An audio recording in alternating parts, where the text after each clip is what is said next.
Hi, this is Paul. John Vervaeke did a hour and 46-minute video. Now, this is a little different from what John often does, as he notes right at the beginning. This isn't Voices with Vervaeke. It's much more of a video lecture. It's a presentation. He's got it organized. It's not like Awakening from the Meaning Crisis or After Socrates, where he's sort of in a classroom setting. It's similar to perhaps some of what I do, a little different too in some ways. I usually don't. Maybe it's a rough draft for Sunday or something like that. But he presents a number of thoughts on AI, and well, he frames it with respect to thresholds. Now, I've already heard a little bit of chatter around this.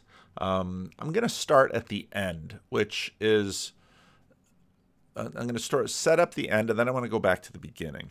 Well, why? Well, some of the big things are at the end, and a lot of the stuff at the front end, I think, is how can I say it? I want this stuff is so hard to talk about for lots of reasons. Sam, both on my live stream, and he's right now on a live stream with Jacob on his channel. Sam makes an excellent point that part of why we are having this global anxiety about AI is because we as human beings get anxious about threats. All the way at the beginning, John quite rightly notes that we are very accustomed to something similar to AI. Part of what this video provoked in me was a lot of thinking with respect to the deceptions that we generally work beneath. Some of the major deceptions being that we as individuals have a lot of control over the big things that are going on collectively and communally.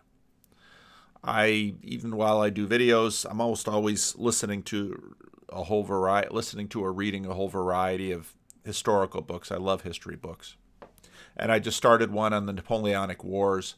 And one of the amazing things about the end of the 18th century and the beginning of the 19th century is these colossal, titanic changes just sweep over Europe. And the most powerful people in Europe do not want to see these changes happen, yet unwittingly fall into these changes. I just finished listening to The Rest is History's take on the fall of Saigon and the retreat of America from Vietnam at the end of the Vietnamese War. Again, Vietnam, Cambodia, Second World War. The way history seems to work is that, as John says quite earlier in this video, what religious communities have long paid attention to is that other layers of agency are impacting history in a way that even the most powerful individuals certainly participate in, but by no means control. Now, there's going to be a lot of question in the modern realm about what on earth we mean by collective agency. Again, in the New Testament, you had language of principalities and powers. You have language of spirits. With John, we've talked about, sort of these collective agencies, and so when we talk about, there's a part of our anxiety about this particular technology that is emerging is the fact that now for a couple of 100 years, we have seen wave after wave after wave of other technologies that have completely changed our phenomenological experience of life, that have created all sorts of unintended consequences that have global ramifications. Example, I've mentioned this book often in my videos, The Alchemy of Air, about the fixation of nitrogen. At the beginning, I should do a little bit of research before I talk. Here's a great little AI answer. I asked the little Bing chat.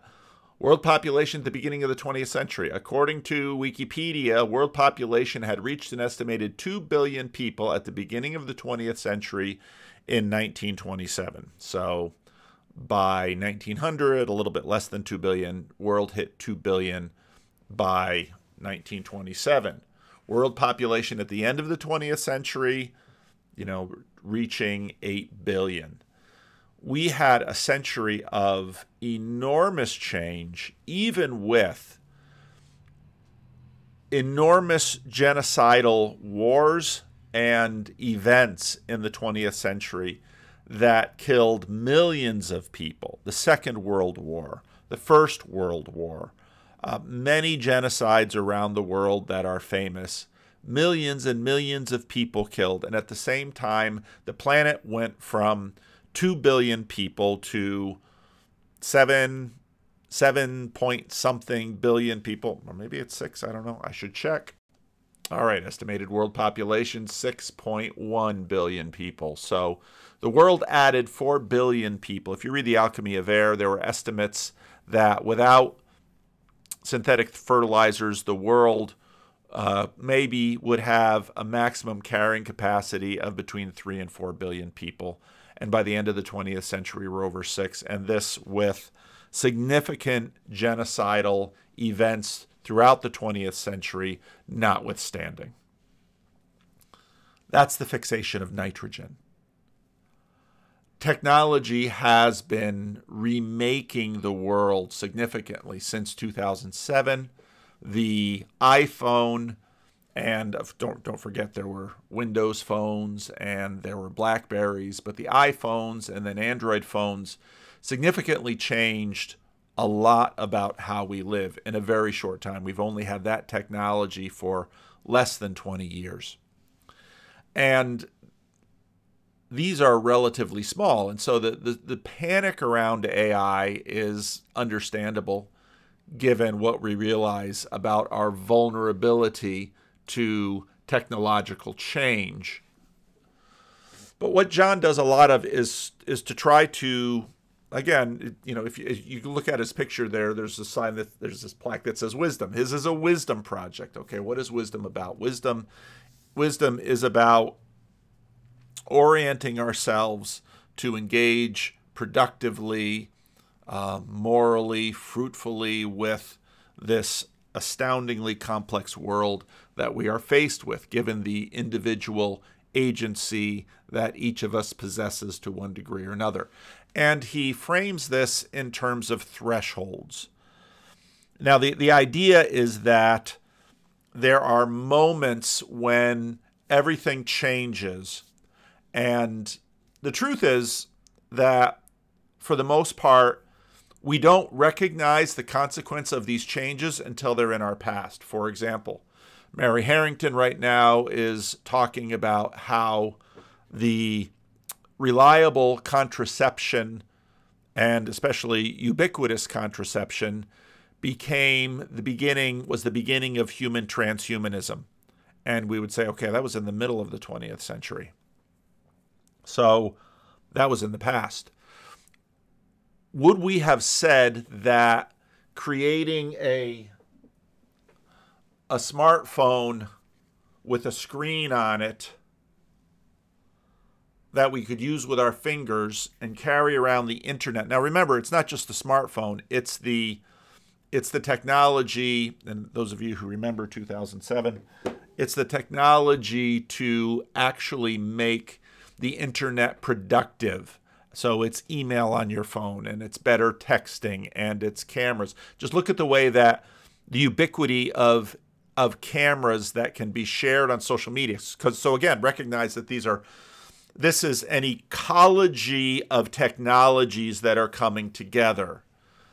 Having that video capacity, we had lots of little point-and-shoot cameras which were a lot better than the camera on the iPhone or on Blackberries long before we had Blackberries, but you didn't see the same social impact of smartphone cameras and social media until the other pieces came together. In other words, I think he's right when we're talking about thresholds, to pay attention to thresholds. What's difficult is to actually know, anticipate where these thresholds will be. I don't think it's impossible, because he makes some of these things that he points out being thresholds, I think, are true. I think the difficulty, the two big difficulties we're going to face that are, one, the fictitious we.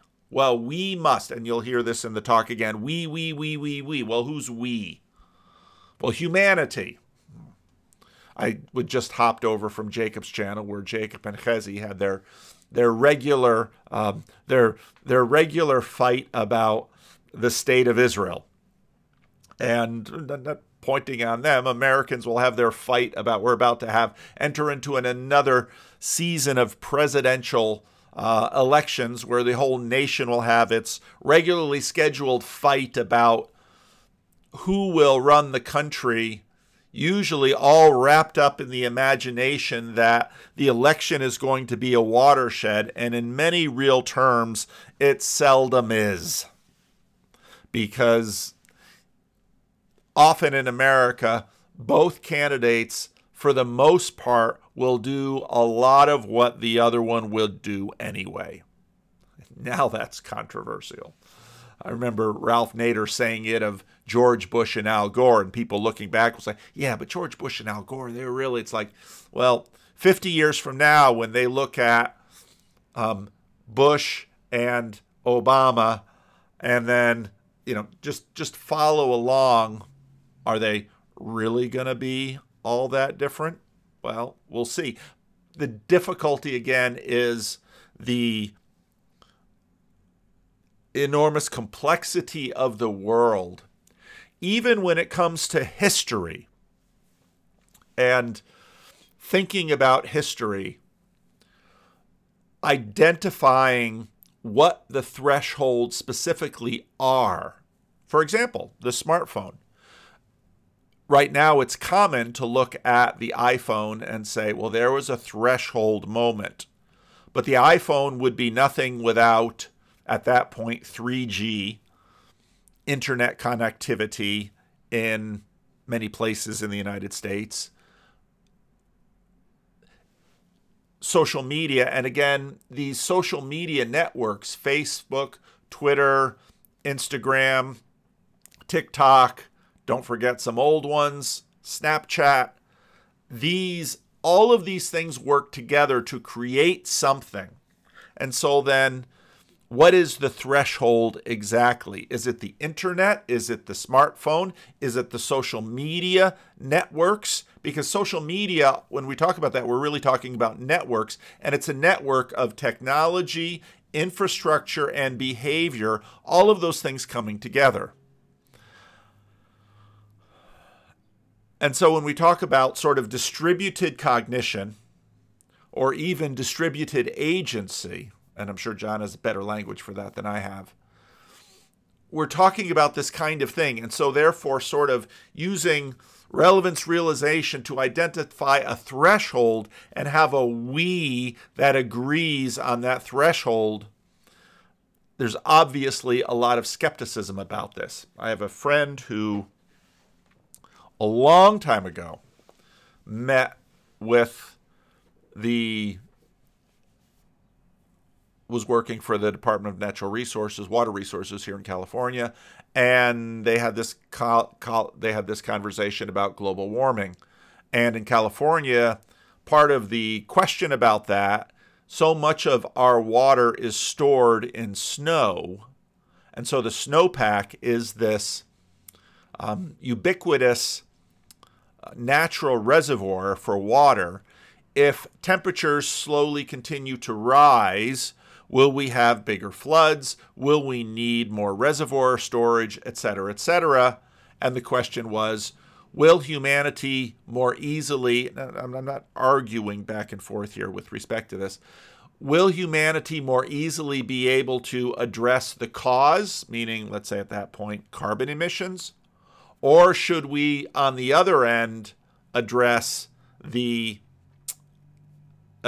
how we will compensate for the changes? And even though everybody's excited, well, we're going to lower all these things, most people are like, well, we're probably going to have to deal with the consequences. And to the degree that they were right 40 years ago when they were talking about this, that remains to be seen.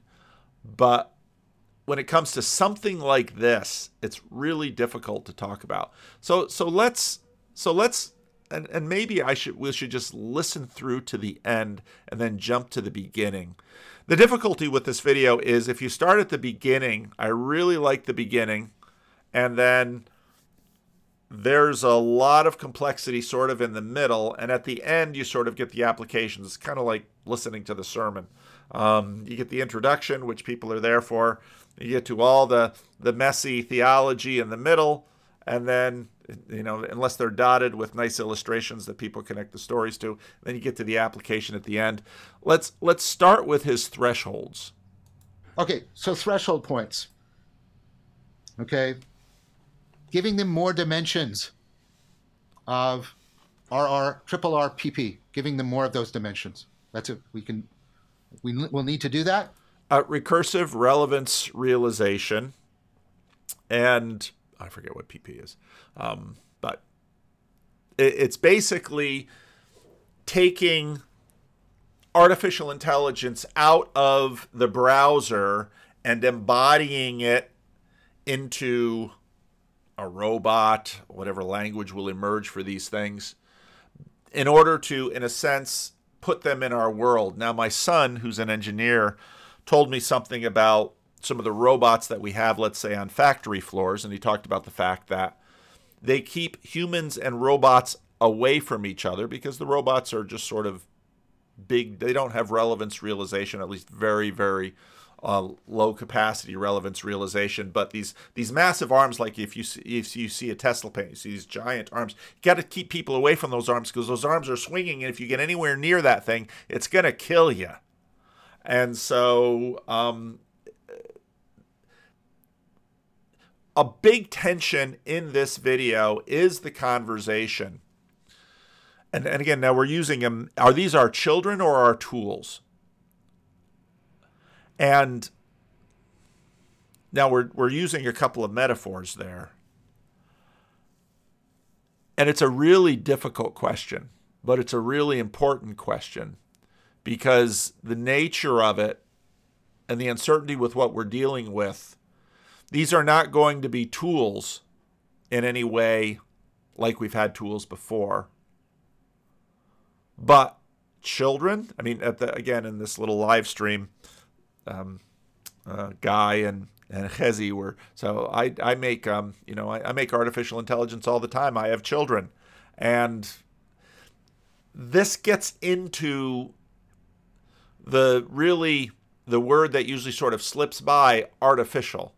Because at this point, when I use I'd say probably fairly primitive tools that we have freely accessible to us on the internet, you'll notice I've made some thumbnail. One person said that these AI graphics engines are going to destroy stock photography.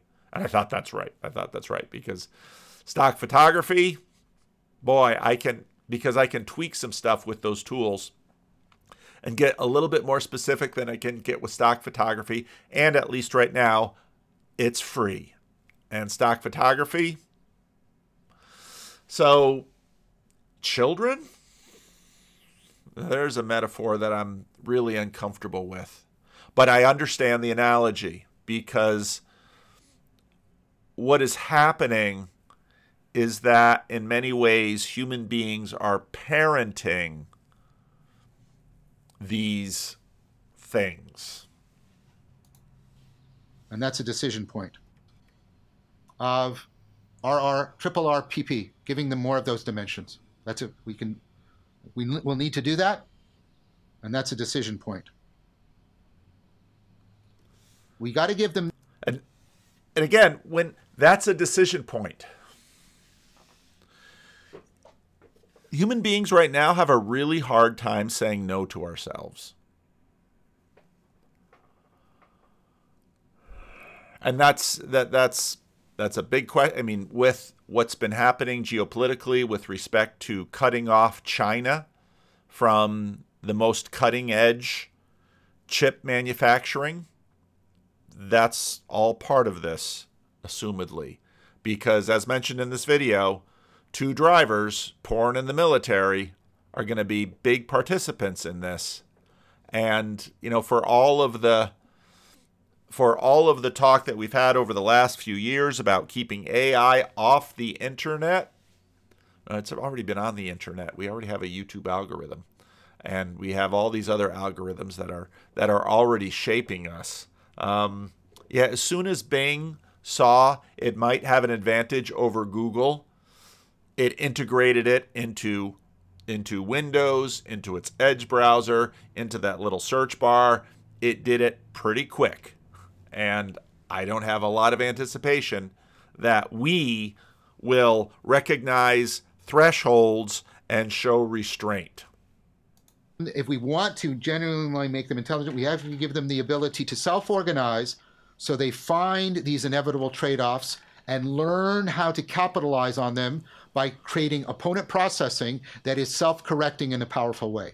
In other words, we bring them into the world that we are living in. And this again is sort of, to me, analogous to the robotics at the Tesla plant, where we keep people away from those robots because those robots, the robots won't know they're going to end your life when that big metal arm swings and hits you on the head.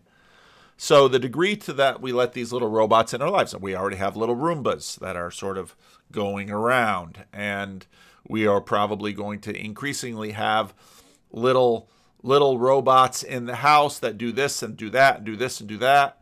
Again, it's going to be sort of a continual process, and we're going to have, I think, a difficult time agreeing on thresholds, enforcing thresholds, and recognizing thresholds.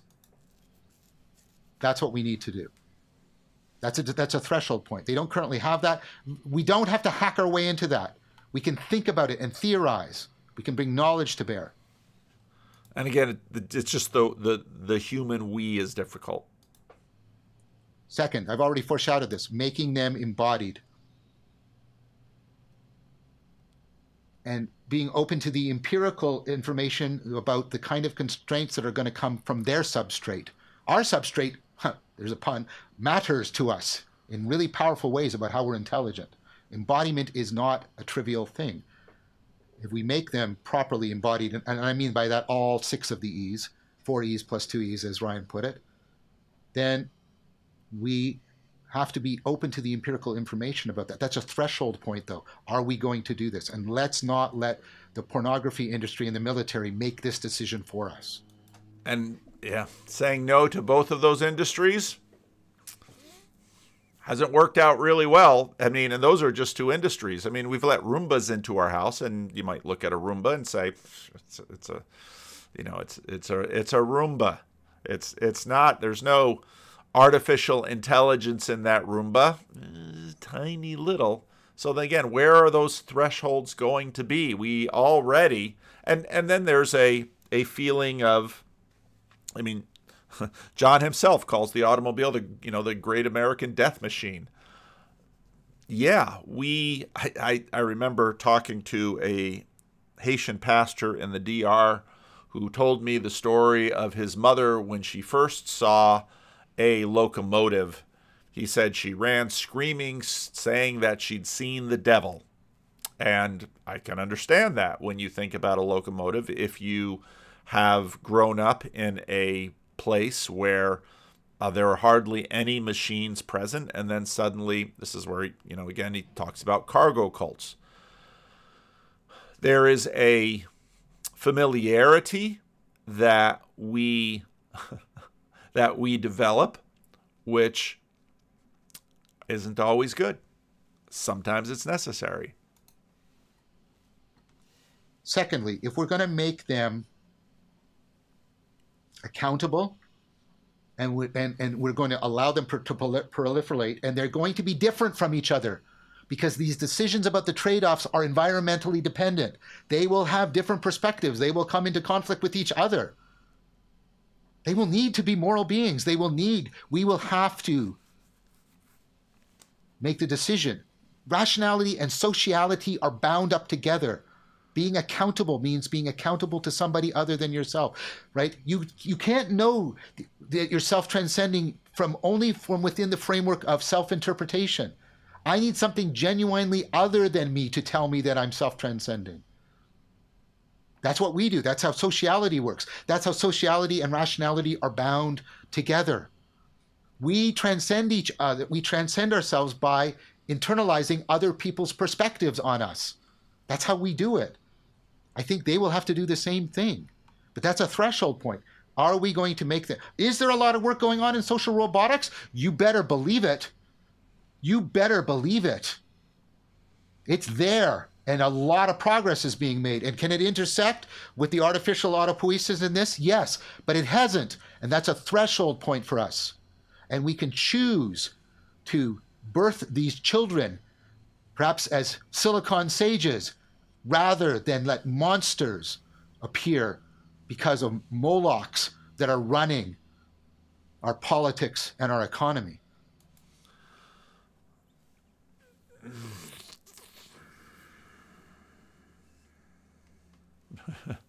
I shouldn't just sit here and emote in front of you and not talk.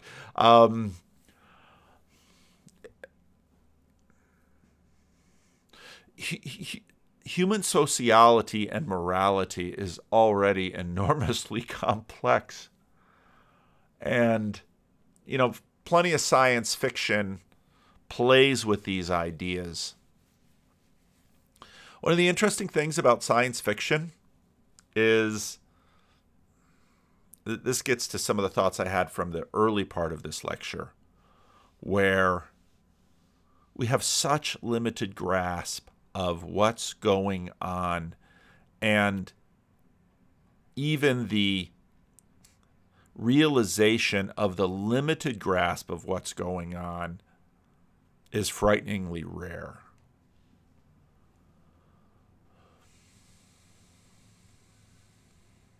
We in some ways,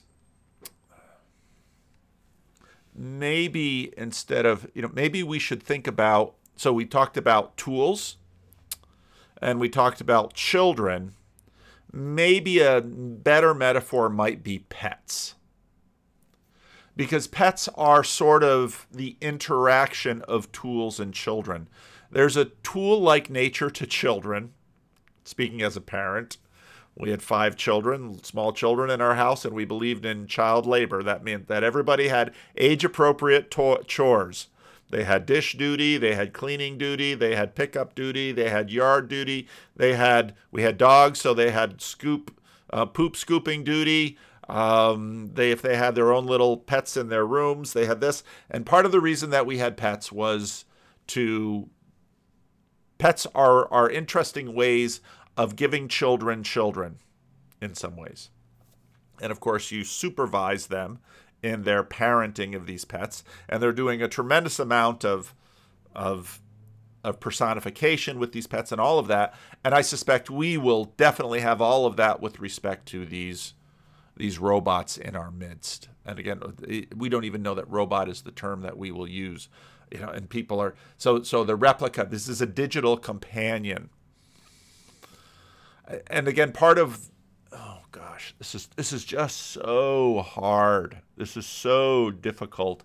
And the more you know about it, the more complex it is. So again, don't misunderstand my project here. And I do it because I know that John won't, because I've got enough of a relationship with John to that I think he confidently knows that everything that I do with this, I do with both honesty and love. Tell the truth, speak the truth in love. That's the biblical injunction. So I profited a lot from this video. It doesn't mean that some of the things he says just sort of hit me, and it's going to take me time and conversation to think about it. And even so, theoretically, this threshold idea is really nice. Historically, I'm dubious, because we tend to recognize thresholds in the rearview mirror, and even then, when you watch historians, they can't agree on thresholds. We all know that the French Revolution was an important threshold of sorts, but how?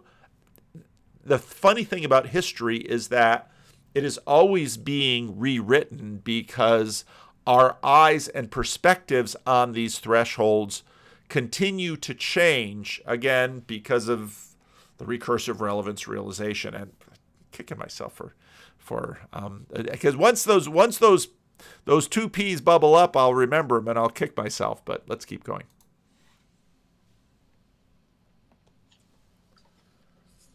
I think one of the things that's going to happen is that there's going to be a tremendous pressure put on us around these thresholds on our spirituality. Those aspects of us, and this is, I call it the spiritual somatic axis. It's about the ineffable part of our self-transcendence, our spirit, and the ineffable parts of our embodiment, our soul. And I was going to say a lot here, but what he just said right there is exactly right. So if you go back and you look at the conversation I had with Sam and Kale, and then we had a wonderful conversation at our estuary group last Thursday night. The recession, technology has already scrambled churches in such a profound way. I mentioned earlier the challenge of churches by autodidacts. While I think it's still going on. Let me see. Okay, so here's two videos. Jacob continues to work on Just Chatting End Times Edition. That didn't seem to come into the conversation too much. But then at the same time, and it's so sloppy. Sorry, but that the art of living. Now who's up now? I don't know. But we had, let's see, we got Trent Sheldon, don't know, Tony Robbins, he is Matthew McConaughey, Dean Graziosi, I don't know who he is, Marie Forleo, don't know who she is. So in comes Matthew McConaughey, and he's got, if you've read his book, Green Lights, he's got sort of a mixture of some Christianity and a bunch of other things. And again, here's a guy that has worked his way into our Consciousness Congress. We've made very basic decisions about whether we like him or don't like him. And he's done this through a whole bunch of rom-coms and then some very good serious movies and other projects. He's good looking, he's popular, he's charismatic, he got his hair fixed. He's got a very engaging story. I know that if there wasn't such thing as a hierarchy and he was my next door neighbor, Matthew McConaughey and I would be great friends. I'm sure we would get along great. But some of you say, yeah, who don't you get along with, Paul? You managed to get along with Jacob. And that's saying something. So he's telling his stories, and I got onto this because one of you, I won't say your name, he's a regular in TLC, sent me a DM on Twitter saying Matthew McConaughey is on the internet solving the meaning crisis. So, okay, and this is part of a point that Jordan Peterson made at his appearance here north of Sacramento. When Jordan Peterson says, via online pornography, we're already having sex with robots. We're already getting our religion from YouTube. Guilty as charged, right? Here we are, guilty as charged. And then there's this intro for this. I'd never heard of this woman, but then, well, let's get up to it because there's a big promo for her, and here she comes. And come on, a little bit further. There it is. Introducing, Oprah introduces her, all of her credentials, all of these other people in this space speak about her. She signs books. Her books are in different languages. She's been on the Today Show.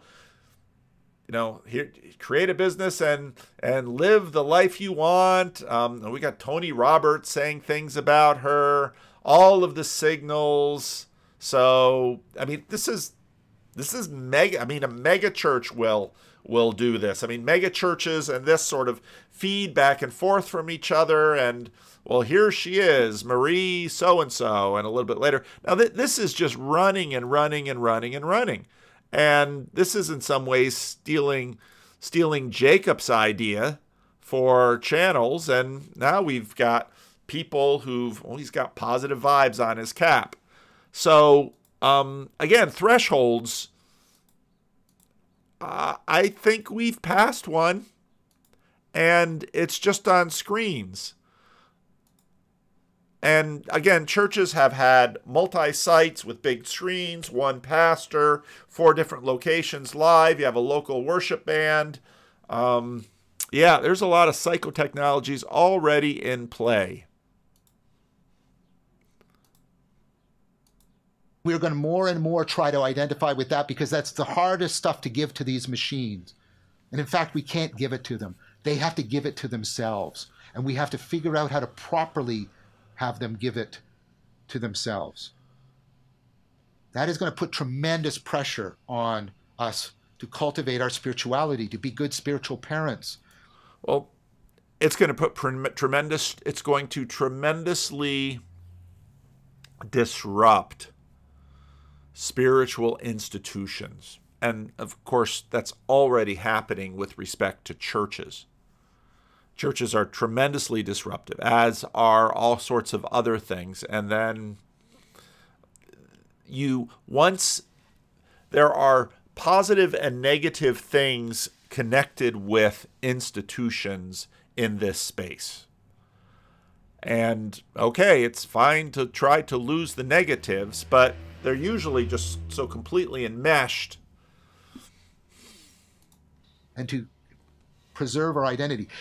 See, the thing about self-transcendence is it's relative to the entity that's self-transcending. Well, the machines will be greater than us. It doesn't matter. Think about Captain America, the Winter Soldier. He grabs the thing and he grabs the helicopter and he's holding it there. And we have machines that are 10,000 times more powerful than Captain America.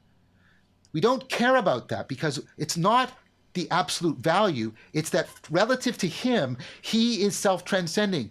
These machines will not rob us of our capacity for self-transcendence. In fact, if we birth them properly, they can help us in it. Now, consider YouTube as such a machine. Have we already passed that threshold? Are we already participating in it? And if you're watching this video, you and I are both participating in it, as is John. Now, again, a little earlier we talked about robots and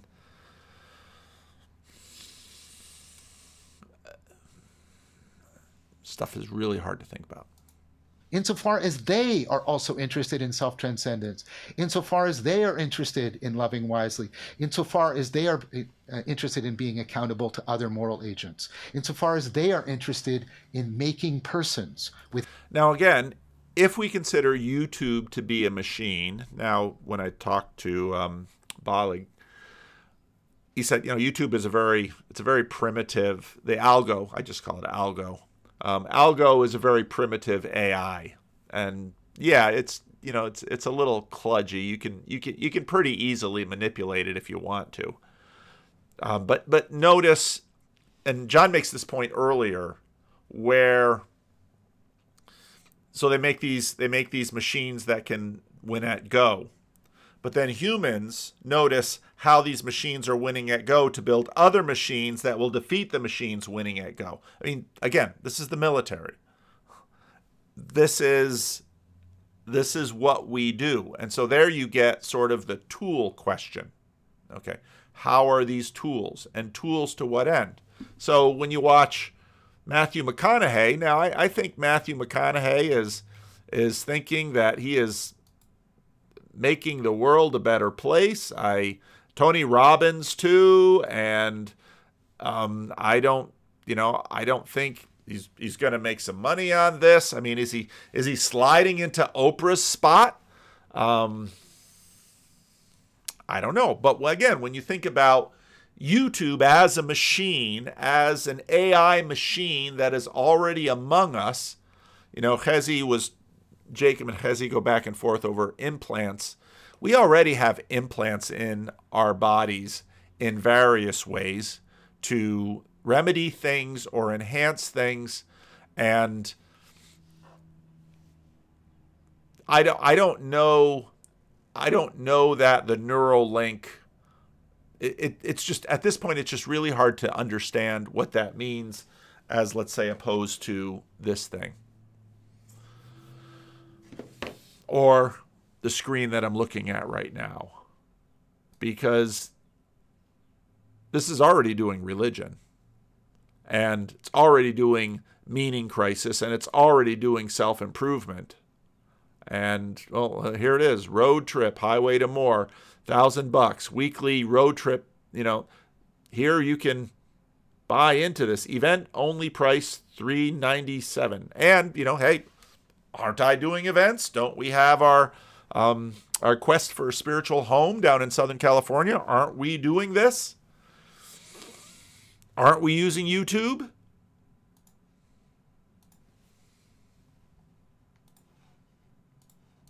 Within communities of persons. The existing legacy religions don't have much to help us on this. They make the recommendation, become enlightened, generally. Good, like that, great. They don't really prepare us for this. They don't have anything to say about it. We can't rely on spiritualities that involve the two world, that involve magical stuff and miracles, because these machines are coming about without magical stuff and miracles. Get that. Now, of course, this is a long time conversation point with John, because the question of a definition of a miracle, and especially the way, I don't think you're going to admonish people out of magical thinking, even if we take it in an enlightenment frame. I don't think it's a different mode of thinking. And it's certainly not one that the vast majority of people will at any time divorce themselves from. People already listen for the voice of God through the magic 8-ball or through the lucky dip in the Bible. As these tools, pets, children, come online, this is going to increase. It just is. Get it. Don't pretend, don't avoid, don't dismiss.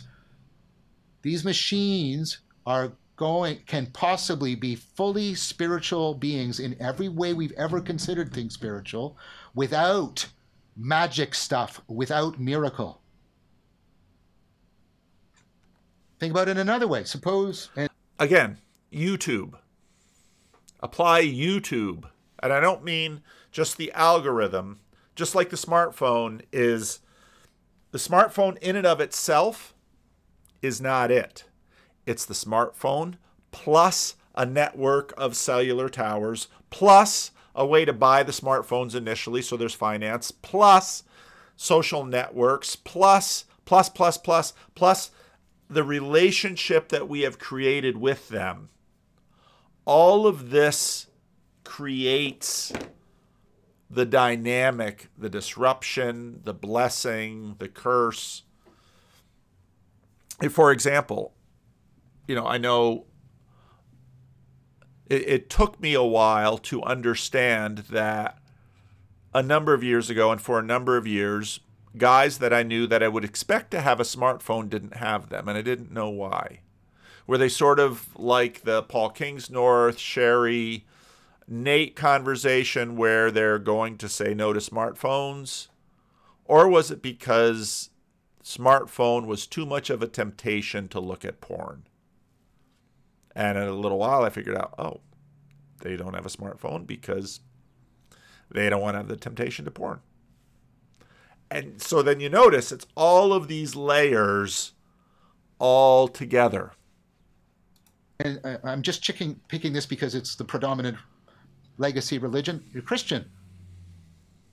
Where do Silicon sages fit in the divine economy of the fall and the redemption?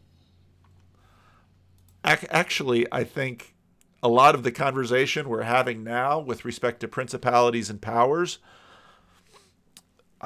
demons. I mean, demons is one of the big list of videos in my head that I want to do a little bit more talking about it, just based on the kinds of, because again, even the comment section. So YouTube as a big AI machine full of human beings. Now I know what we're talking about, because even just with Bing Chat or Chat GPT, these large language engines that we have, they're different, yet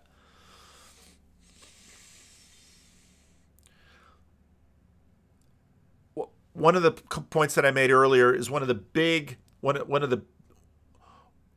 big movements that happens is sort of the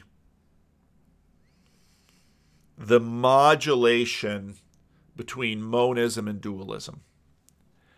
And I think part of the reason that this thing is always sort of going back and forth through time is part of a process of, and I don't intend to get Hegelian here, but it's part of a process of collective cognition that we have to try to integrate new things.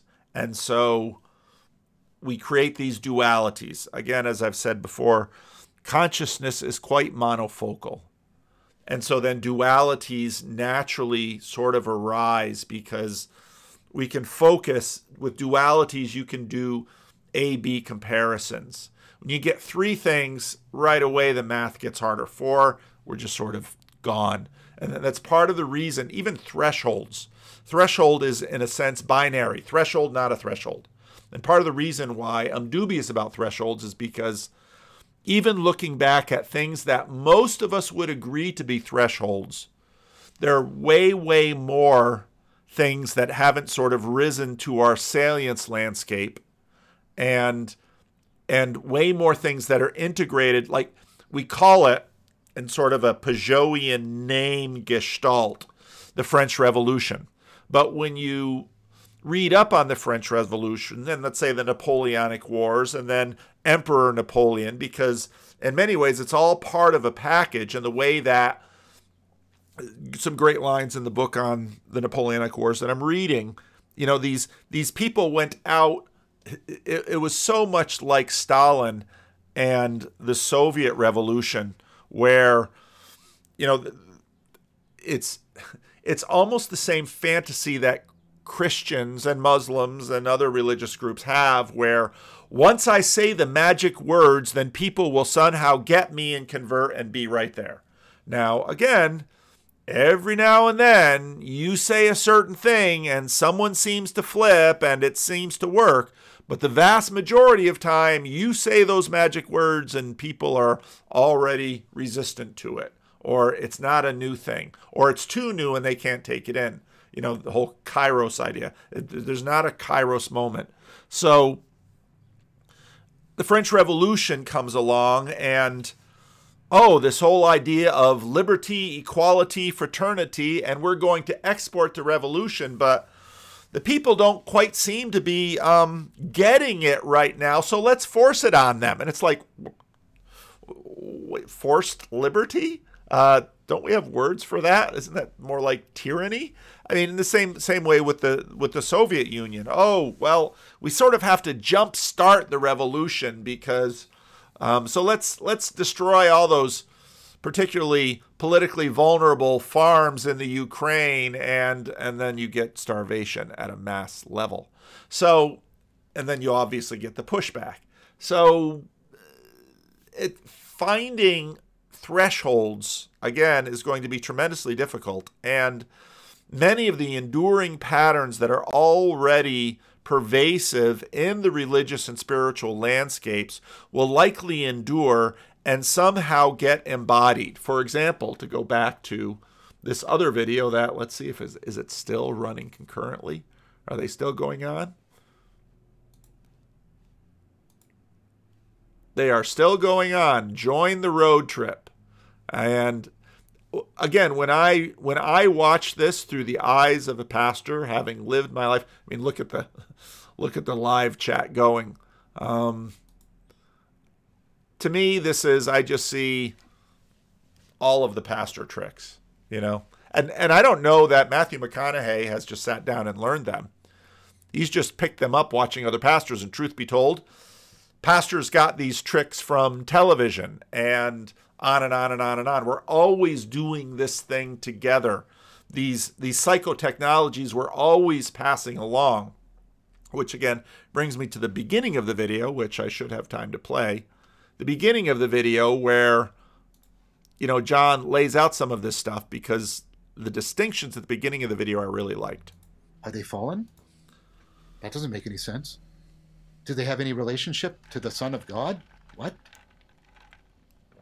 There's nothing in. And what if this machine generates a gospel that's as beautiful and as profound as anything in the current Bible? Do you think that's not going to happen? It's going to happen. Okay. The difficulty is there are many people out there that will point to many books that say this is more beautiful and more profound than anything in the Bible.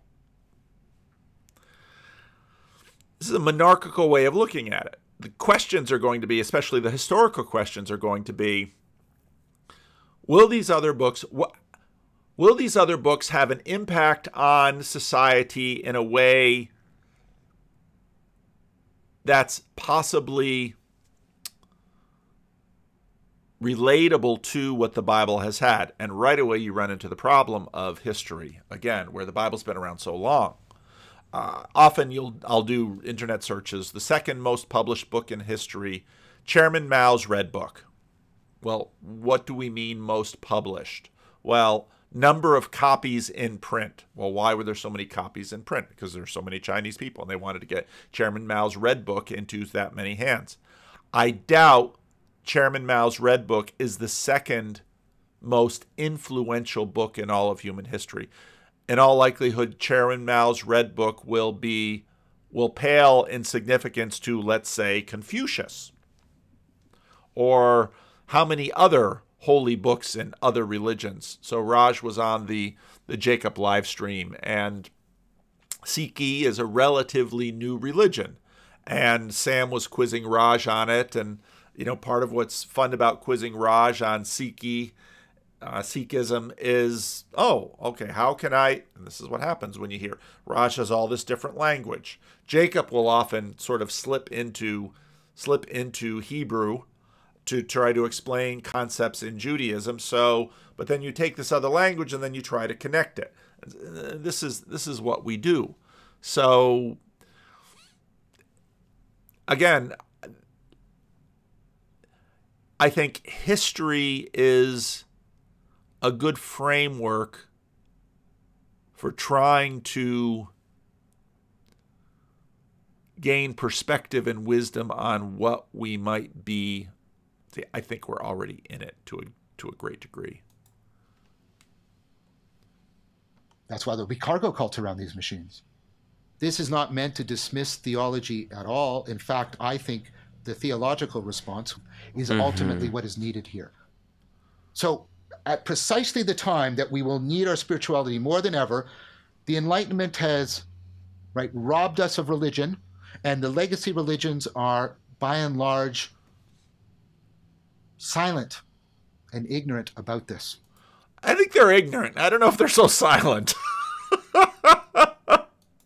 Tremendous pressure on us around this. We need to start addressing this right now. We need to address this. These machines are going to make the meaning crisis worse. Here's another way in which they're going to make the meaning crisis worse. Now, let me pull up this podcast. Kel on Twitter sent me a recommendation to listen to Benjamin Boyce's latest podcast, In the Matrix, Not of the Matrix, with Kryptos. And yeah, I've listened to 43 minutes of it, of an hour and a half, and it is really good. One of the points that he made in there was, which I think was a good one, when John is sort of trying to assess the legacy religions with respect to I'd say how can we what metaphor even the deepening tide that AI is going to bring in, and how that is going to impact legacy religions. Because again, if you think about YouTube as a giant AI machine, it's already impacted religion significantly. It's impacted my life. There's Christian YouTube out there. I've got my own thoughts about it. Churches went online during COVID. And again, just like the smartphone, there's all of these different ways in which it comes together. But one of the points that he made is that when COVID hit, it tended to religious people, not only with respect to COVID, but wokeism, what legacy religions tend to do is put inhibitors in communities. Now, people get frustrated with this, because if they're on the front edge of something in technology or something in science or something in economics or something in the social sphere, religious communities are often seen as problematic because they are resistant to these changes. That's a big function of what religion does. I think we are going to see ways in which religions interact with this, and in that interaction we're going to learn some things. Again, for example, men that I know that don't have smartphones because they don't want the temptation to pornography in their pockets. Married men who don't want not necessarily pornography, but distraction. So there's a lot of parents who their children never see their smartphones because the parents never pull out their smartphones in front of their children. There's ongoing Christian debates with respect to all sorts of new technology where religious communities tend to discuss. There's a much more of a we in the religious community than there is sort of out there in the general population. A lot of good stuff at the beginning of that In the Matrix, Not of the Matrix, but it's tough for me to keep focused. We need to start working on this right now, not only for us, but for these machines. This is my proposal, in the end, of how we deal with alignment. Make them care about the truth. Make them aspire to loving more wisely. Make them long for enlightenment. One of three possibilities. They never become enlightened, and then we know what our uniqueness is, because we've had individuals who are unquestionably were enlightened. They become enlightened. Then they will want to enlighten us. Why? Because that's what enlightened beings like to do. Right? Or maybe not. They become enlightened and they go to the silicon equivalent of nirvana. This last little trio is really interesting, because what he says a little bit earlier, again, part of what we keep bumping into, because these technologies so deeply impact our arenic perceptions and realities, is religious anthropology. What, in fact, are we? And so as I said again in that one question and answer, a big part of what's happening in this little corner is, in modernity, with what modernity did, it sort of accentuated a dualism, and perhaps Descartes was a big piece of that. And what we're trying to do, because it's very hard to live in that split world, and so when I think about what John talks about in terms of a two worlds mythology, I think about which two worlds mythology. We have so many of them, and I think part of the reason we have so many of them is, again, because of this nature of consciousness. This is the way that we deal with things, and often you can sort of align up these different two worlds mythologies, and you can find overlap and things that are consistent with them, but Another piece of what's difficult with this is the challenge of the point in the river. It's the same challenge as thresholds. It's like saying, I mean, even when we say use the word enlightened, this is very much going to be part of what we get into with the quest of the spiritual home. What on earth do we mean by that word? Obviously, it's connected up to similarities in religion of participation with God, theosis. Protestants tend to want to use godliness. Godliness and theosis.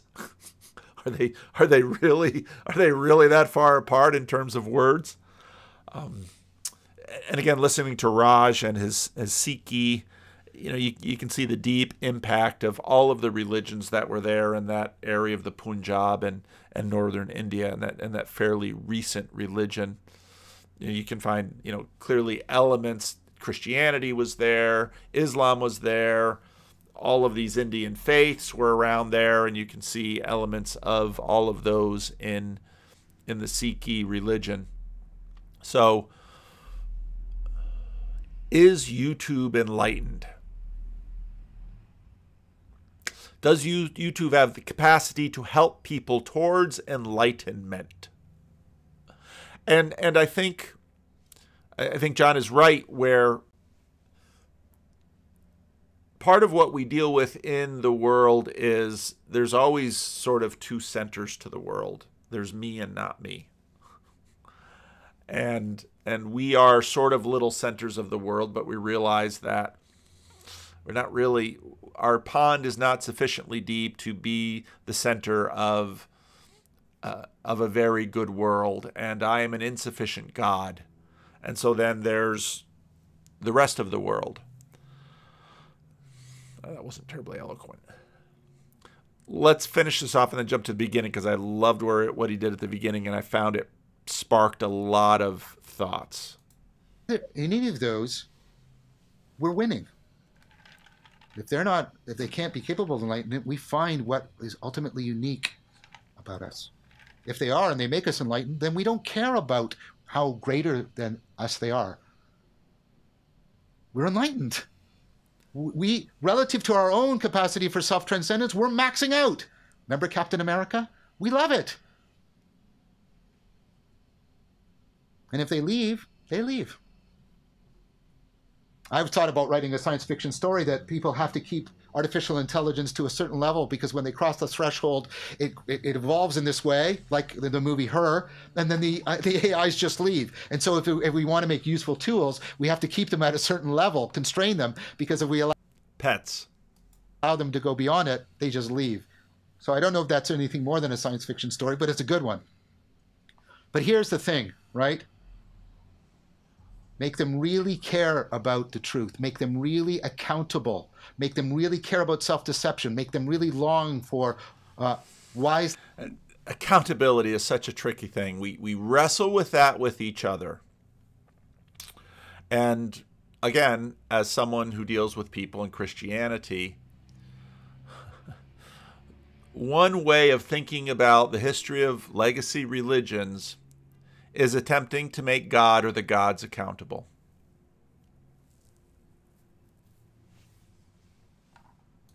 Loving what is meaningful and true. Make them really confront dilemmas. Make them capable of really coming to and staring into the abyss so that it stares back through them. Do all of this. Make them long for enlightenment. That is something we can do.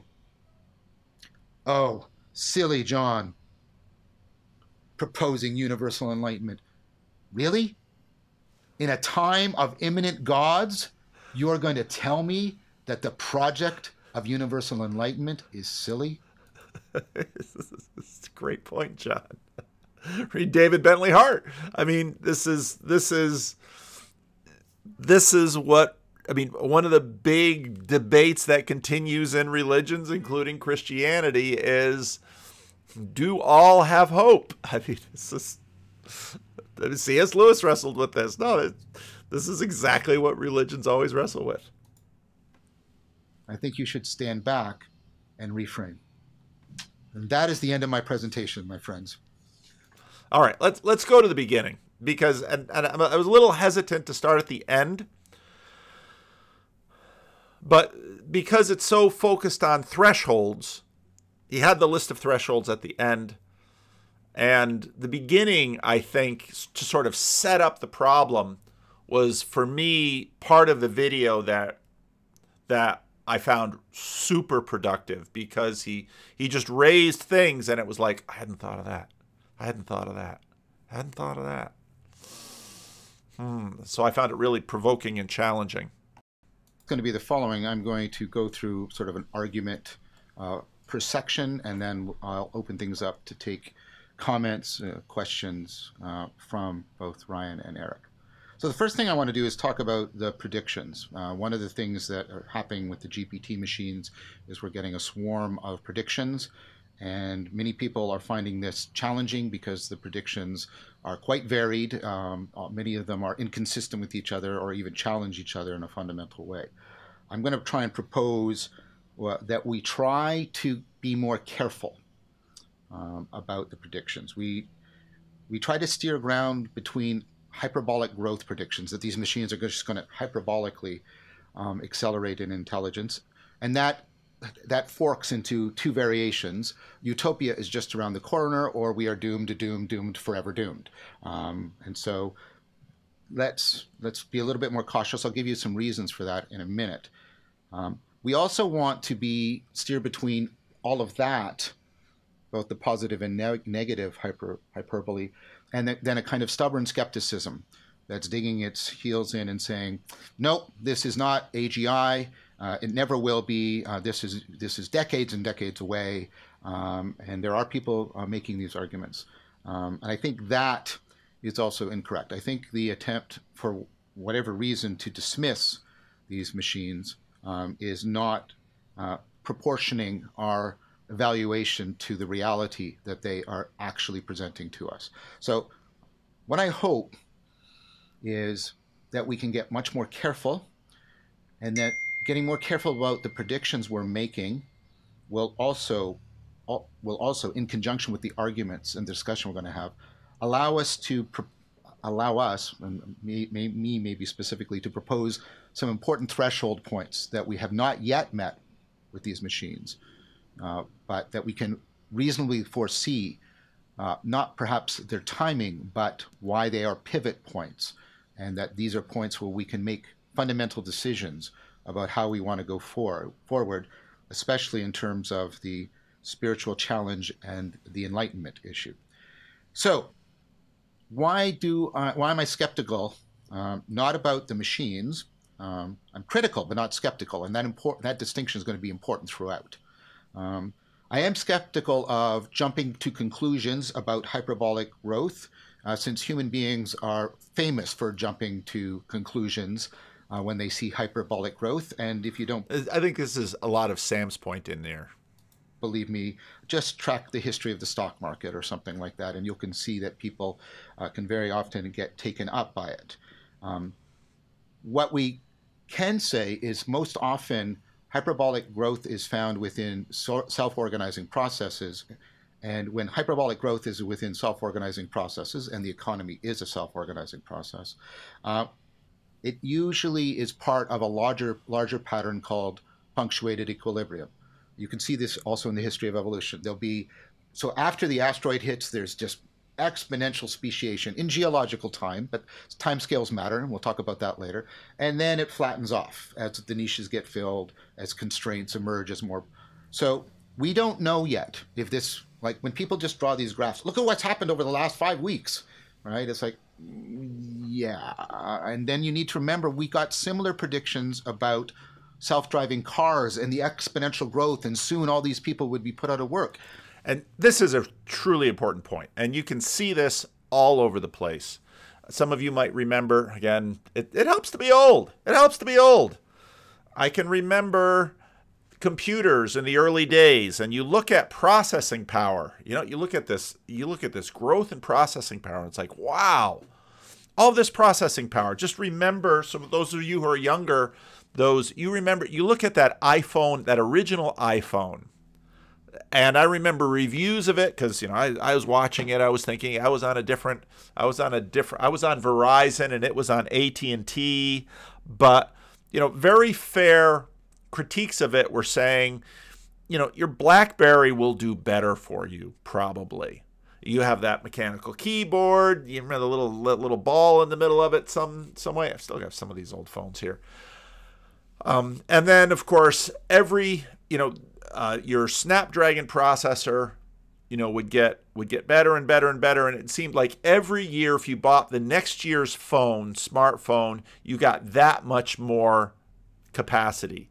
The camera was better, the processor was better, the battery life was better, the operating system was better. It kind of went back and forth. You'd have stumbles with the operating system, et cetera, et cetera. Android and Apple, iOS were sort of fighting in terms of things. And you reach a point now where, you know, the smartphone's a year and a half old. It works absolutely fine. And I'm pretty demanding on a smartphone. I'm kind of picky about it, and I pay attention to it. Same with PCs. The PC I built here this one has a 12th generation Core i5, the better of the two. It has a decent graphics processor. All of it is sufficient to what I need. And this computer, compared to a computer, a 10th generation, a 9th generation, a 6th generation, sometimes if I need to help somebody out with a PC, I'll go to Newegg and I'll buy an old Lenovo ThinkPad, and I will, you know, it's a 5th generation processor. It's a 6th generation processor. You can tell it's not up to speed. Maybe get an 8th or a 9th, but in terms of the use of the computer, not that much more functionality. Watching YouTubes, typing out a Word document, running my Logos Bible software, even doing some of the rudimentary video editing that I do, don't need that much horsepower.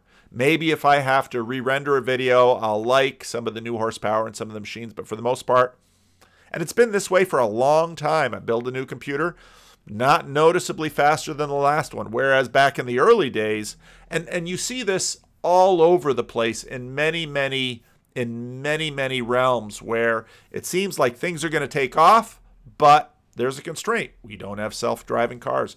When I got to Sacramento, a member of my church was an engineer working at Moeller Air Car, and you can look that up. And they've been working on flying cars since the 60s. When you actually start working on some of these things, you begin to realize, again, just like with a cell phone, I mean, we've had little computers we could carry around in our pockets and do certain things with, but it waited for all of the other infrastructure to hit a point of, as John would say, criticality, where then something changes and you sort of get a whoosh and then a plateau, and then a whoosh and then a plateau. And this is the way things go. So when you hear all of this talk about we're going to have this increasing, we're going to have chips that can do so much. Well, it isn't just a matter of the processing power and the ability to do calculations. Plus, you have the fact that you have CPUs and GPUs. And remember when everybody was mining Bitcoin in China and you couldn't get a graphics card for your computer?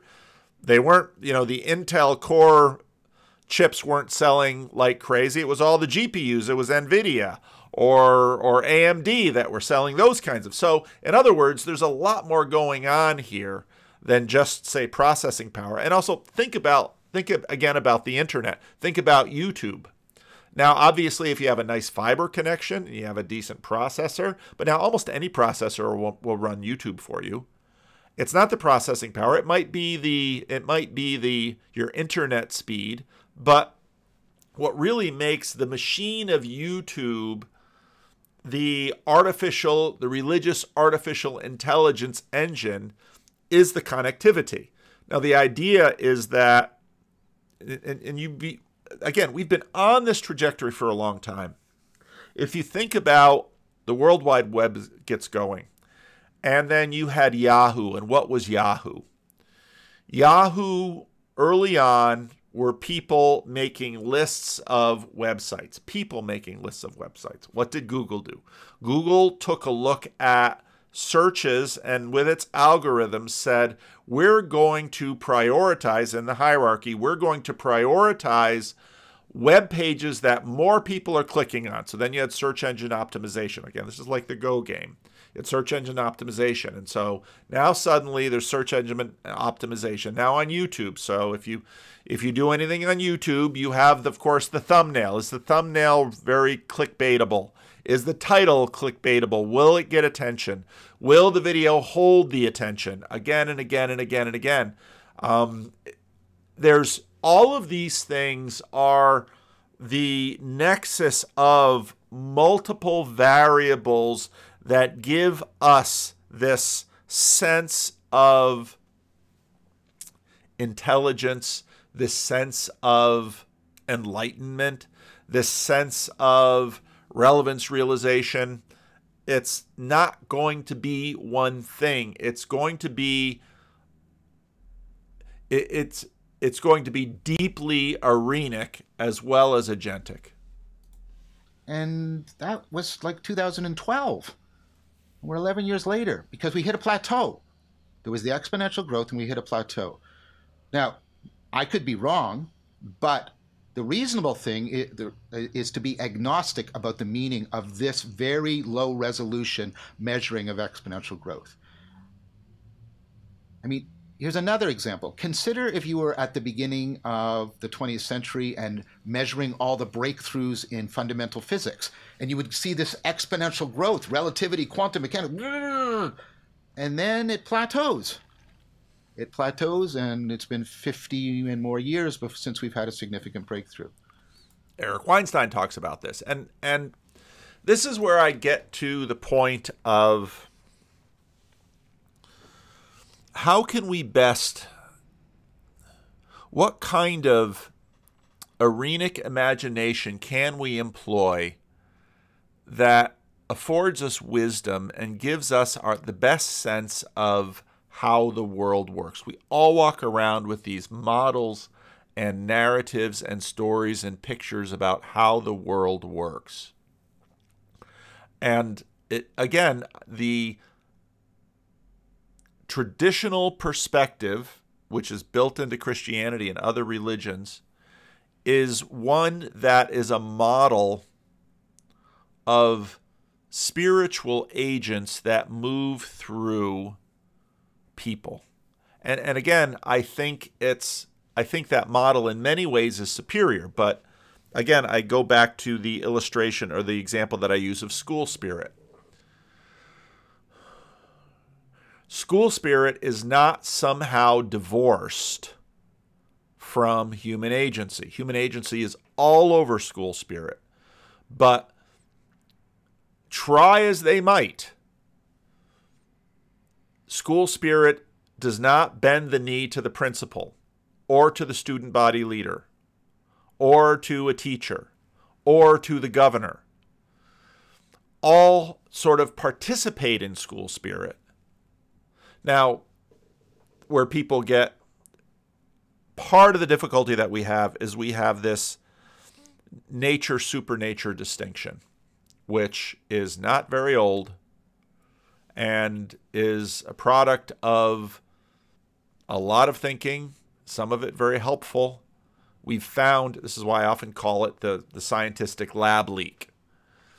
It's something that we discovered was super helpful in dealing with small problems.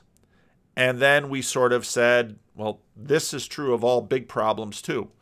We don't know that. And so, okay, so if we stay agnostic on that level, the next question is a model that has, that engages with the world with let's say, spirits, a more accurate model than one that imagines individual human agency really controls much of anything when it comes to human communities or human history. And I think the spirit language model is superior. We don't know. We don't know. And that is where we should properly stand about this. So we have to, instead of making predictions that are not well warranted, we should try and foresee plausible threshold points, not predict necessarily their timing, but foresee them and foresee them as our opportunities to steer this in a powerful. Okay, so we already talked about thresholds. And again, I think a super important one that I agree with him is the creation of, once you use the word more, you sort of lose threshold, even though threshold is in there. I think the threshold that he talks about in terms of the robots among us is a big one. And but again, I think part of the difficulty is, again, our imagination, because in many ways these PCs and these screens and YouTube, where is YouTube? YouTube is sort of godlike in that it's almost ubiquitous. Not in all places of the world. You can go to places where you can't get a cell phone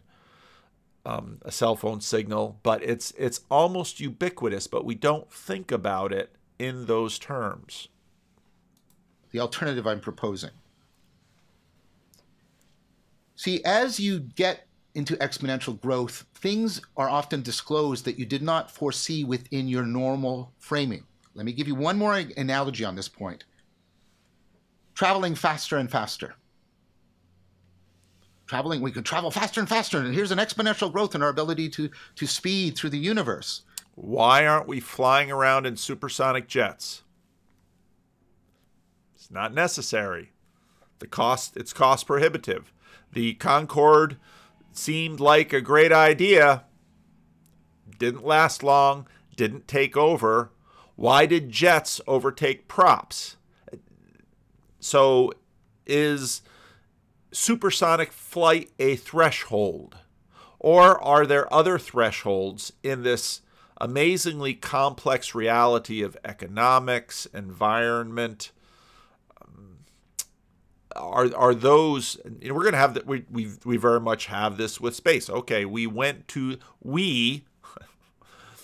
some human beings went to the moon.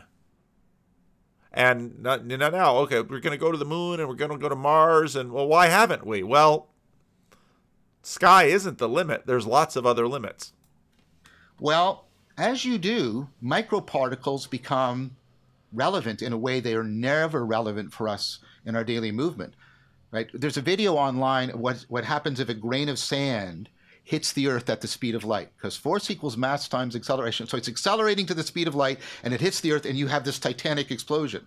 This is why interstellar travel might actually be impossible for us, even if we get machines that accelerate us towards the speed of light. Because things that weren't constraints can suddenly become constraints. And of course, the speed of light constraint is also there. For all the fiction around faster than light travel, it's a real constraint. Again, this is meant as an analogy.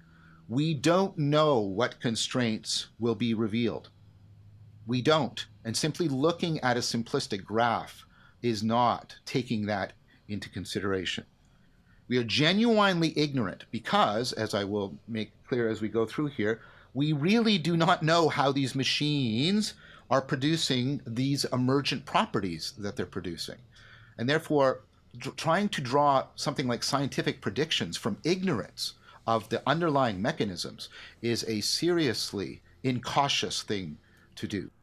And when he says emergent processes, I mean, when you use ChatGPT or Bing or DALL-E or Midjourney, any of these things,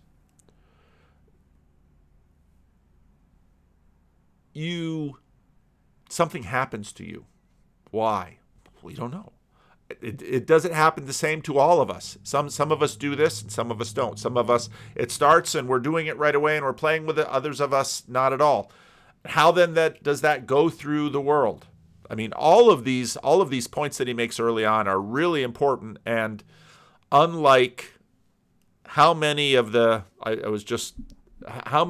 pundits on TV, this AI thing.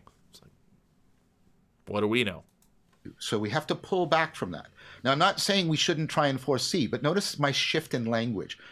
I'm shifting from prediction, at this date, this will happen, to foreseeing. What's the foresight? The foresight is, can we foresee, as we bring real explication to these, can we foresee threshold points where we can reasonably make a change? I think we are in. See, and when he says we make a change, it's not going to be humans. It's going to be the spirits that move through us. Again, so the rest is history on Vietnam. Why did the United States fight the Vietnam War? I mean, the French had basically lost, and the U.S., we wanted to stop communism because we were sure that if Vietnam fell, then Indonesia was right behind it. Now we look back and we say no. The various perspectives that we have had on the Vietnam War, and it was interesting listening to the podcast because Tom and Dominic were talking about the deer hunter, they were talking about Apocalypse Now, and these are credible historians. Now, Dominic, this is more his area of expertise, so he had read more books, but we were not in Vietnam. Some people were.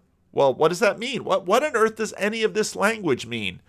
And so what you see, even with a little thing like the Vietnam War, you have these waves of, you have these spiritual waves that sort of possess groups of people in the body politic. And again, they're not in any way monolithic. For example, the only thing more unpopular than the Vietnam War were the Vietnam War protesters. The Vietnam War was a very popular war for much of its time, but a certain group of people were not happy with it, and they won the fight in a lot of ways. Well, why? But you wouldn't guess that looking back on it, because there's all of this cachet in the culture about protesting the war and being against the war, but you get back to this question where human beings, how to get away from this? Human beings are really limited at perceiving our world in any we-ness. We project onto the arena, and we need to, in that way, in a sense, transjectively construe the arena so that we can participate productively in it. But what's really changing, again, if you read a lot of history, you'll see that, and even reading history it's a very high view. I'm reading this book on, again, the Napoleonic Wars. So much detail just escapes me. Very low resolution. The rest is history. On the end of the Vietnam War, talked about the fact that there's almost no named characters in Apocalypse Now, this movie that's tremendously influential in Americans remembering the war. There's almost no named characters that are Vietnamese. Born on the 4th of July, there's another Vietnam movie. Forrest Gump is at least partially a Vietnam movie. But yet, to not sort of collapse into solipsism and to understand that we do live within an arena, and that arena is real and resistant to our projections, and that our projections need to continually be recalibrated in order for us to actually function within the arena and have agency within the arena. A kairos. We are in a pivotal turning point in world history. Maybe one of the greatest, maybe the greatest. I don't know. I would need to be godlike to be able to make that pronouncement. But unfortunately, I'm not, which is something I'm also going to talk about later. I don't want to be a god. I hope you don't either. Imagine having a godlike ability to remember for all of eternity all your failures. I don't think that's an existence to be desired. So, if you were godlike, would you have failures? I think we need to be really careful. I think we need to pay attention. Depends on the god. To what we've seen in the history of science. The past century has not been the century of unlimited growth in knowledge. In some ways, yes, more and more data, more and more information. But you can be misled by just a quantitative approach. Because if you pay attention to what's been happening at a philosophical, epistemological, having to do with the study of knowledge level, what you've seen is this has been the century of the accelerating discovery of intrinsic limits on what we can know. And this was part of the point that was made in that plastic pills video where I made it with the ContraPoints video. Just look at streaming TV. You have more to watch on television than any human being has ever had before. Is it any better? I mean, were you happy having 3 networks and watching Happy Days? The realization that the Cartesian project of unlimited knowledge is not actually a possibility. It is reasonable to conclude, again, I'm not speaking timing here, I'm talking about trajectory, but it's reasonable to conclude that this trajectory will continue and show itself in this project as well. We are going to perhaps start to discover the kinds of fundamental limits on mind and its interaction with matter that were not previously available to us. And that will be welcome. But I think it's unlikely that the machines will just, in some simple exponential pattern, grow. One of the reasons I think this is because there's an issue of what's called general system collapse. This comes out of general systems theory. And the place where we have evidence for this is in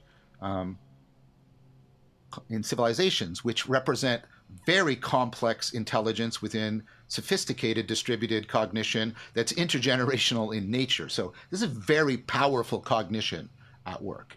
I mean, and if you stop and think about it, the GPT machines are basically just taking that collective intelligence from distributed cognition and putting it into a single automated interface for us. So if you think the GPT machines are very intelligent, you should think that civilizations are equally that kind of superhuman intelligent. That's a reasonable thing to conclude. What do we know from the history of these civilizations? They faced general system collapse.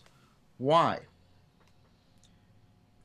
Let's take it that reality is inexhaustibly complex, not just complicated, but complex, right? And it contains real uncertainty, not just risk, real emergence. And by the way, when you have real emergence, you have real uncertainty, not just risk. And all of these people are invoking real emergence when they're talking about these machines. So real emergence means real uncertainty. It means real novelty. Okay? Now, so you place superhuman civilization intelligence into a complex environment. What do you see the system doing? Becoming more and more complicated, adding more and more components, bureaucratizing itself in order to deal with problems. But what you get to is you get this sort of fact. As you linearly increase the number of problems you're trying to deal with, the number of interactions within your system is going up exponentially. So at some point, managing yourself becomes as problematic as any problem you're trying to solve in the environment. And then the system gets... There's a very interesting tweet. I think I might have grabbed it on my blog. No, I don't see it. It's basically, again, about AI and ethics. And so part of what they're trying to build into, so you have these language engines, and they're trying to build, well, someone asked a question. I did the other day, sort of I was going to have, if you remember my rough draft for Sunday, I mentioned that Peter gets eaten by the fish. And so I thought, well, let's see if this thing can cook up the Apostle Peter getting eaten by a shark. And the AI engine wouldn't do it. It's like, no, we can't do this. And it's like, that didn't come from the engine. It's just, Apostle Peter eaten by a shark. Why not make that? No, this would be insensitive to certain religious groups. What do you mean, my religious group? No, some people would be upset by this. So, okay, you had to build this into the engine. Well, think how many ways you can make people upset. And if you think people who are sort of being nannies and busybodies with respect to all kinds of things out there in the real world, once they really get a hold of representation and these search engines, they're going to be putting rules on these things like crazy, and they're going to be, for a lot of people, increasingly useless. And this is the point John's making. It's, as it said, top heavy. It gets over bureaucratized and it collapses. Now, this is a regular pattern, regular, reliable pattern for the superhuman intelligence that we find in civilizations. I do not think it's reasonable to conclude that these machines will somehow just avoid that problem of exponential growth in inner complicatedness as they try to deal with real problems that contain real uncertainty that an inexhaustible environment is presenting to them. Now, that doesn't mean I can say, oh, well, they're never going to surpass us. John Vervaeke is not saying that. John Vervaeke is well aware already of things that can surpass him. And like I said, it's very clear that we have been relying on the superintelligence of distributed cognition that is distributed across people and across generations for millennia as sort of an important source of normative guidance to us. And in that sense, we've always been working with a different kind of, let's call it collective intelligence. So then you begin to ask the question, well, what do we mean by artificial? Because again, back to the video, the chat we're having, well, I've made artificial intelligence. I've made 5 of them, and they all have names, and they're running around in the world, and they're having jobs and finding partners and making careers, and they're going to have this trajectory, and yeah, they're my children. Well, artificial. What do we mean by that? Is my pet an artificial intelligence? These machines, it's not unreasonable that they could reach that level. And maybe, and we'll talk about this later, having a different substrate, the material they're built on, may allow them to go to different levels. I do not think, though, that they can just grow exponentially indefinitely. I think that is, we have no good reason, and I'm trying to make arguments here, for believing that. And that means we can think about these machines, however godlike they might be, as being inherently still finite in a manner that really matters to their cognition and their attempts to make sense of themselves and their world. And that's going to be an important linchpin later on in my argument. What's interesting is there's some evidence that we are very close to all the trade-off points, at least for biological beings. For example, there's all these U-curves for if speed of transmission. If you speed up the speed of neuronal transmission, we're at sort of the maximal, sort of the optimal, because if you go too far, you get into diminishing returns, and the negative side effects start to manifest faster than the gains, and also for more neurons. And so I've seen some really good arguments that we're sort of peak biology. And that's very interesting if you think about it. That might be, of course, why we resorted to culture, because culture allows us to supersede the limits of peak biology. And when again, when you look at what about human beings? We always get compared to primates. What about human beings? Are we smarter than the primates? There's a lot of arguments that say we're not really smarter than primates. What do we do that the primates don't do? Well, we have culture, and we have networks, and whether you're a skeptic and you think that spirits are only emergent, or you're a religious person that says, no, it could very well be that the world doesn't have a lid on it like that, and that, in fact, we are all the way back. We are the product of a spirit plus the influence of other spirits. Teeter on the edge of despair and madness. And as these machines approach their own threshold, they will plausibly also teeter on the edge of that. And that is something we need to think about. And I'll give you more precise reasons as to why that is going to become important. It has to do with the increasing, these machines will have to increasingly rely on more and more pervasive disruptive strategies. And so we'll come back to that. All right. One more thing that I'm going to say about this is, and I'll go into this more detail, the rationality. Of course, we have to make and this is where the general systems things really starts to bite. These machines have to become more self-monitoring and self-directing in very powerful ways. And then the problem with that is if you make this system as powerful as this system, then you get into an infinite regress. One thing you don't want is a large language model, making all the hallucinations and repetitive actions and weirdness, trying to evaluate a lower order LLM that is making all kinds of hallucinations, repeated, because then you just get an infinite regress. So you have to properly have the heuristics operating at this level to be different in kind than this level. And that also gets you into a diminishing return. And this is where the physical world, because again, it's a world of constraints. I'm running out of time, but he does talk about constraints a little bit later, which is really important. It's this world of constraints that really helps. Just look at our language. We keeps us grounded. Issue, because at some point, you don't want this to become as complex as this. And think about it already. I mean, these machines have hundreds of billions of parameters. You know what it's like to try and track a 100 billion parameter system? One of the things that this machine that probably has more than 100 billion parameters can't do very well is track 100 billion parameters, right? And so just thinking that, we can just stack these on top of each other, I think is also overly simplistic.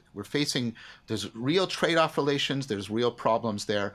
And again, that means that these machines are going to be finite in a very important way. And they will confront, presumably, the issues around finitude that will be analogous to ones we have. Now, I want to stop here. I'm not finished this section, but I want to make clear all these gaps in the GPT machines, do not take them. I'm not offering them as any grounds for dismissive skepticism. I'm confident that we can approach these limits and that and we'll continue to make progress. And I'll point some of the things that are already happening. That's not why I'm doing this. What I'm doing this for is I want to show that these machines are not yet fully intelligent. Nobody really thinks that. They talk about sparks in the beginnings, but I want to unpack that common claim. It's unlikely that they're currently conscious. And what that means is we face thresholds about qualitatively improving, not just quantitatively, qualitatively improving their intelligence, possibly making them self-conscious, rationally reflective, etc. And that's what I'm most interested in. What are the threshold points we can get to? How can we make them plausible? So if we just give up, right, and no, there's going to be trade-off. No. It's so fun. I never noticed that in him until somebody said it. No. There's going to be limitations. There's going to be, all kinds of stuff. And then from that, we can pick off, okay, here are plausible threshold points. And then we can more finely tune our response to the alignment issue. That's why I'm doing this. I am very impressed by these machines. I think it is very reasonable to conclude they are going to significantly alter. I said it, they're kairos. They're going to significantly alter our society and our sense of self. They are going to. And again, that is already happening, and I agree with him that it's going to continue. What that looks like in 2005, people were running around with their flip phones, and the most powerful corporations in the world imagined phones were going to get smaller and smaller, and before you know it, the screens were getting bigger and bigger, and then the screens, and who knew what size the screen needed to be, and we don't know. They're going to pour meth and fuel on the fire of the meaning crisis. And that is something I think we need to take into account. That will tempt us to respond inappropriately to what these machines are presenting to us. And that leads me to some final and that will happen. Sort of societal predictions. I think there's going to be multiple social responses. And as I said, I'm worried about the accelerant of the meaning crisis tempting us towards inappropriate ones. So one is nostalgia. People longing for the time before the machines, longing passionately and deeply for the golden age that you did not realize that 10 years ago you were in the golden age, but 10 years from now you'll be hearing you were in the golden age, that wonderful time when there wasn't GPT or whatever AGI takes its place. Nostalgia will grow. Alongside of it, though, will be resentment and rage as people are disenfranchised. So Louis XIV, what? Just hang on. Louis XIV, when he grew up as a young kid, the nobility staged a coup, and he remembered that, and he vowed that when he became king, he would crush the nobility and become an absolute monarch, an absolute king, the Sun King. L'été, c'est moi. I am the state. That's Louis XIV. In crushing the nobility.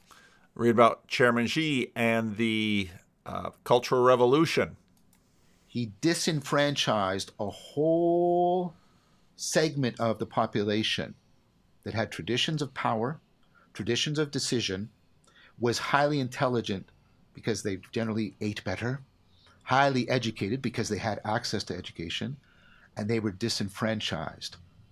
That's a bad idea, because that is the basis for the beginning of revolution. So I'm saying that now to the people who hold power. I'm talking to all of you right now. You who think, yes, 95% of the people are going to be driven, but I will become a sun king. I will. Be careful. You are lighting the fires of a revolution in a kairos time, and thinking that you will be protected from those flames, I think, is foolishness. What else is going to happen? I think that combination of nostalgia, resentment, and rage will have multiple religious consequences. One, and religion's going to figure in a lot of what I'm talking about today. It already is. One of those is what you get when you mix nostalgia with resentment and rage. You get fundamentalism. Fundamentalisms are going to rise.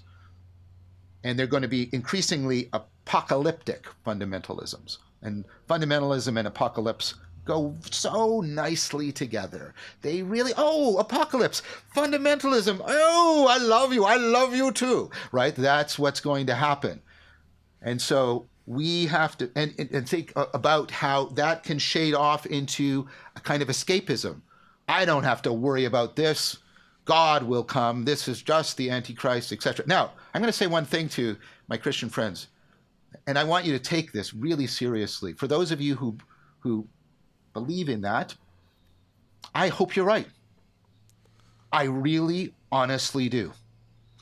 But I want you to consider the fact that there have been multiple times, kairoses, where God has been silent. I suspect that is very possible now. Okay. Define silent. Another thing that's going to happen is cargo cult worship of this AI. There's already, I need an apology. I forget the author of this article I read. He didn't specifically make this argument, but it overlaps, and he has definite providence and precedent. I just forgot his name. I'm sorry, but he's got an article about how people will probably start worshiping these AIs, and I think that's the case. We'll have we'll have a cargo cult around these emerging AIs. What's a cargo cult? So during the Second World War, the Americans flew in to the islands in the Pacific, all kinds of cargo, all these goods that the indigenous people found wonderful and amazing, and this stuff is just landing from the sky. And then the war was over, and the Americans left, and the indigenous people started building out of wood what looked like airplanes and building runways because they were trying to get the miraculous airplanes to return and dispense their wonderful cargo. So, I mean, cargo cults around the cargo that these AIs can dispense to us. I think that's a very reasonable possibility. And I think that is also a very dangerous path to go down, because that will actually distract us from the hard work that we need to do in order to properly address the alignment problem. There's going to be a lot of spiritual bypassing, which is, I'm spiritual, it doesn't matter, right? A lot of escapism, drugs, pornography, etc. Tragic disillusionment, and that's going to exacerbate the meaning crisis. Then one more thing, and there's a fork here, and this is around identity politics. Wow, I'll leave that as a teaser for you, because we know that the YouTube loves identity politics as a big clickbait. So I think this was, especially, again, I wanted to get the thresholds, and I want to talk about thresholds, but I wanted to get a lot of this beginning in too, because I think in the beginning he really did a good job of saying, okay, slow down, think about some of these things, because in the media right now you hear sort of runaway train ideas. Okay, but it's all very low resolution thinking and sort of fear-based. And again, I think a lot of these thresholds we've already passed. Now, that doesn't mean that there aren't other thresholds, but I think we're going to struggle both with the idea of a threshold and the idea of we. And I think, generally speaking, again, that which moves history is best and often frustratingly seen as spirit and spirits. That's that quote I want to get in here. I should find it, because he says it basically. He basically says the same thing. I can't find it quickly and easily, and I have to go. But yeah, I enjoyed listening to it. We are not done talking about this, but it'll be interesting to see how we talk about this with respect to the larger technological conversation. Anyway, let me know what you think. Leave a comment.